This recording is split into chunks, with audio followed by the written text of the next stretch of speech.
Hello दोस्तों, कैसे आप लोग। आज की इस वीडियो में मैं आपका एक बार फिर से स्वागत करता हूं। आज देखिए ओप्पो का A3s एक ये जो मॉडल में लेके आया हूं, इस फ़ोन में देखिए प्रॉब्लम क्या है। सबसे पहले तो मैं आपको इस फ़ोन की जो बैटरी की जो चार्जिंग है वो मैं आपको यहाँ पर शो करके दिखा देता हूँ कि फ़ोन के अंदर हमारे जो है चार्जिंग कितना % है।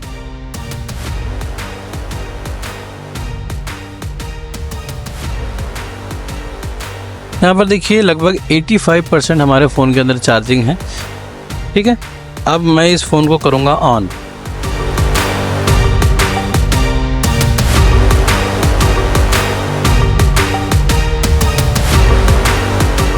ठीक है, यहाँ पर हमारा ये जो फ़ोन है वो ऑन हो चुका है। और अब ऑन होने के बाद इसकी क्या कंडीशन है वो देखेंगे। यहाँ पे देखिए ऑन होते ही हमारा फ़ोन जो है फिर से स्विच ऑफ हो चुका है, यानी कि फ़ोन ऑन तो हो रहा है लेकिन ऑन होने के बाद वो तुरंत ही बंद हो जा रहा है। और अब मैं इस बार इसको चार्जिंग पर लगाकर इसको ऑन करने की कोशिश करूँगा। देखिए फिर से हमारा आप यहाँ पर चार्जिंग देख सकते हैं। जो बैटरी का जो वोल्टेज है, जो बैटरी में जो चार्जिंग है वो कितना % था हमारा। शुरुआत में 85% था और अभी भी 85% है। इसको हम लोग ऑन करेंगे। इस बार हम लोग इस फ़ोन को चार्जिंग पर लगाकर ऑन कर रहे हैं।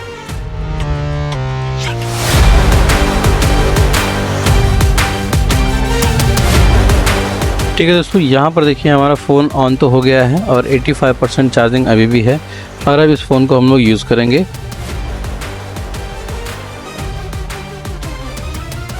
अरे अब यहाँ पर देखिए आप चाहे जो भी चीज़ यूज कीजिए, ये फ़ोन हमारा प्रॉपर तरीके से चल रहा है। शुरुआत में जैसा कि आपने देखा था कि फ़ोन जो है ऑन होके 2-3 सेकंड में ऑफ हो जा रहा था, लेकिन यहाँ पर चार्जिंग पर लगाने के बाद हमारा फ़ोन वो पूरी तरह से चालू है। अब यहाँ पर मैं इसका चार्जिंग का केबल निकालूँगा। ठीक, देखिए चार्जिंग का केबल निकालता ही हमारा फ़ोन फिर से बंद हो गया है। कई केसेस में फ़ोन जो है रीस्टार्ट हो जाता है, चाहे केबल निकालते फ़ोन बंद होकर चालू होता है। कई केसों में फ़ोन सिर्फ बंद हो जाता है, डेड हो जाता है। ठीक है, अब इस तरह की प्रॉब्लम का जो सलूशन है वो किस तरह से हमें करना है, किस तरीके से इसका जो है प्रॉब्लम जो है उसे ठीक करना है, वो हम लोग कुछ स्टेप्स में देखने वाले हैं। सबसे पहले स्टेप 1 में जो है, ठीक है, स्टेप 1 में जो है ऑन ऑफ बटन का प्रॉब्लम हम लोग चेक करेंगे। ठीक है, ऑन ऑफ बटन का प्रॉब्लम इसलिए चेक करना है क्योंकि पीस रीस्टार्ट अगर होता है, जिस केस में फ़ोन कंटिन्यूसली रीस्टार्ट होता है, उस केस में ऑन ऑफ बटन का प्रॉब्लम हो सकता है। खैर हमारा ये जो प्रॉब्लम है, ये जो फ़ोन है उसमें रीस्टार्ट वाला इशू तो नहीं है, यानी कि ऑन ऑफ बटन का प्रॉब्लम नहीं हो सकता। ठीक, अब स्टेप नंबर 2 में जो चार्जिंग का बोर्ड होता है, चार्जिंग का कनेक्टर जो ख़राब होता है, तो उसकी वजह से भी ऐसा प्रॉब्लम अपने को देखने को मिलता है। ठीक है, अब सबसे पहले मैं इस फ़ोन को खोलूँगा और स्टेप नंबर 2 की तरफ हम लोग जाएंगे। तो चार्जिंग का कनेक्टर चेंज करके देखने से बेहतर तरीका ये है कि जो चार्जिंग का स्ट्रिप होता है, यानी कि नीचे का सेक्शन, अगर आप खोलते हैं तो उसे डिस्कनेक्ट करके देख लीजिए। डिस्कनेक्ट कीजिए, उसका कनेक्शन निकालिए, उसके बाद फ़ोन को जो है चालू कीजिए। ठीक है, अब स्टेप नंबर 2 की तरफ हम लोग जाएंगे। सबसे पहले हम लोग क्या करेंगे, इसका जो चार्जिंग का बोर्ड का कनेक्शन है, उसको हम लोग निकाल देते हैं और फ़ोन को जो है हम लोग चालू करके चेक करेंगे। ठीक है, तो चलिए चार्जिंग के बोर्ड का कनेक्शन निकाल के हम लोग फ़ोन को ऑन करते हैं।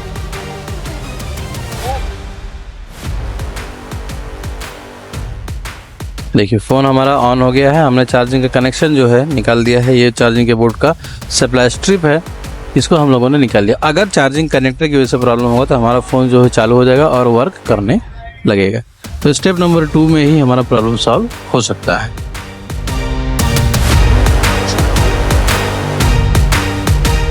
देखिए चार्जिंग का बोर्ड का कनेक्शन निकालने के बाद फिर निकालने से भी हमारा जो प्रॉब्लम है वो सॉल्व नहीं हुआ है, यानी कि स्टेप नंबर 2 भी हमारा काम नहीं करेगा। स्टेप नंबर 2 जो है हमारा चार्जिंग का बोर्ड का जो प्रॉब्लम है वो हमारा सही है, चार्जिंग का बोर्ड ख़राब नहीं। ठीक है, अब स्टेप नंबर 3 में आती है हमारी बैटरी। अब स्टेप नंबर 3 में क्या करना है, हमें हमारी बैटरी को निकाल देना है। अगर आप निकालना चाहें तो निकाल सकते हैं, अगर आप नहीं निकालना चाहें तो यहाँ पर ये जो टेपिंग लगी हुई है, ये वाली टेपिंग के लेयर्स को काटिए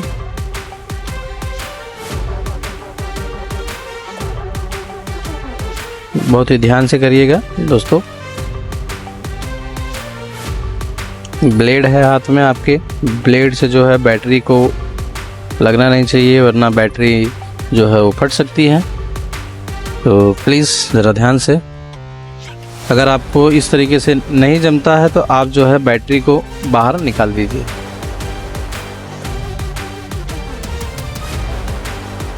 अब मुझे कैसा है, मैं तो रेगुलर ही ये काम करते आया हूँ, तो मुझे कोई परेशानी नहीं होने वाली है इस तरीके से। तो मैं आसानी से इस तरीके से ही रिपेयर कर सकता हूँ इस फ़ोन को। जो बैटरी वाला जो सोल्यूशन है स्टेप नंबर 3 हमारा, वो मैं आसानी से बिना बैटरी को बाहर निकाले ही सॉल्व कर सकता हूँ, ठीक है। लेकिन अगर आप नहीं करते हैं तो आपको बैटरी को निकाल देना है। अब यहाँ पर देखिए स्टेप नंबर 3,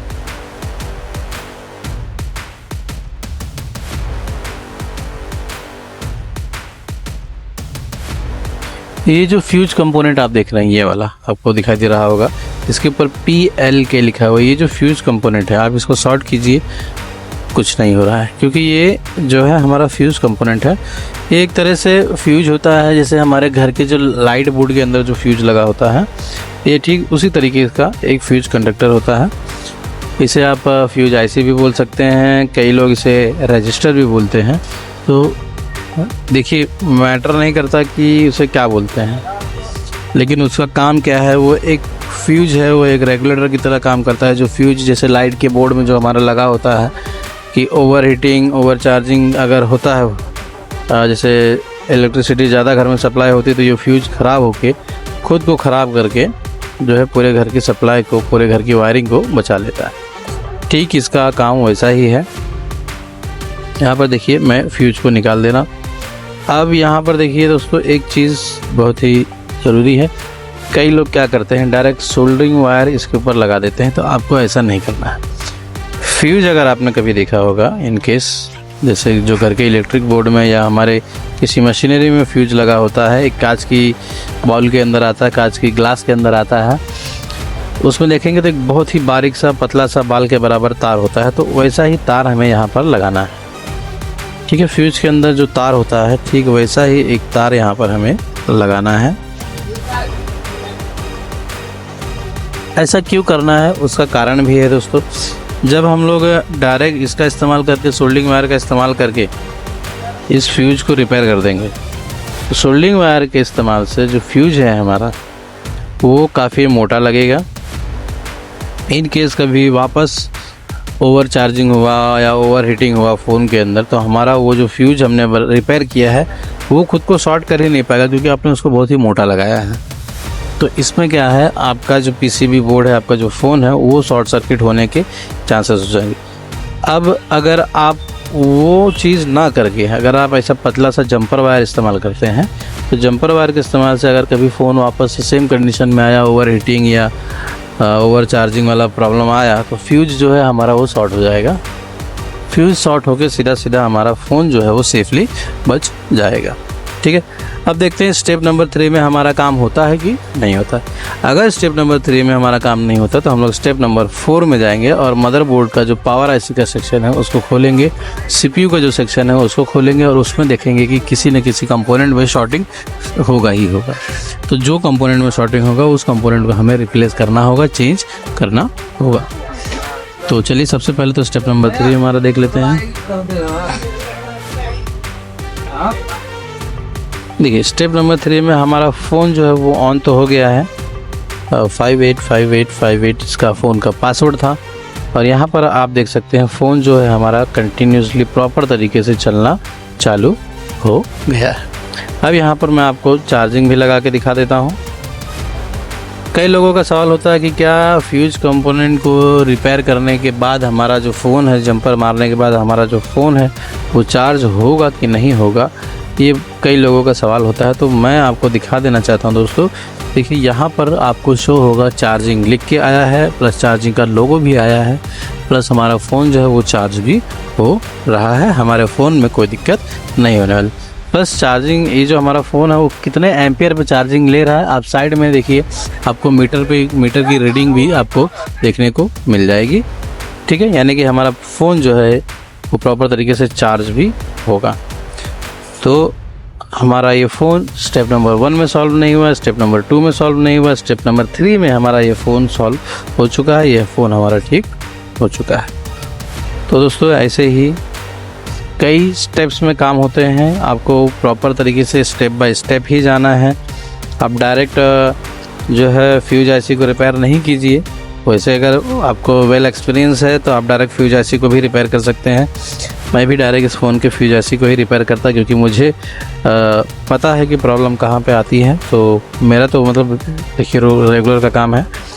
अगर आप इन केस पहली बार कर रहे हैं या आपको आइडिया नहीं है कि ये किस तरीके से सॉल्व होगा, किस तरीके से ठीक होगा, तो जो स्टेप्स मैंने बताए उन स्टेप्स के आधार पर अगर आप काम करते हैं तो आपको किसी न किसी स्टेप पे आपके इस तरह की प्रॉब्लम का सलूशन आपको मिल जाएगा। स्टेप नंबर 1 में भी मिल सकता है, स्टेप नंबर 2 में भी मिल सकता है, स्टेप नंबर 3 में भी मिल सकता है, या स्टेप नंबर 4 में भी आपका प्रॉब्लम सॉल्व हो सकता है। ठीक है दोस्तों, तो चलिए ऐसे ही मेरे साथ बने रहिए और हम लोग मिलेंगे अपने अगले आने वाली वीडियो में। ठीक है दोस्तों।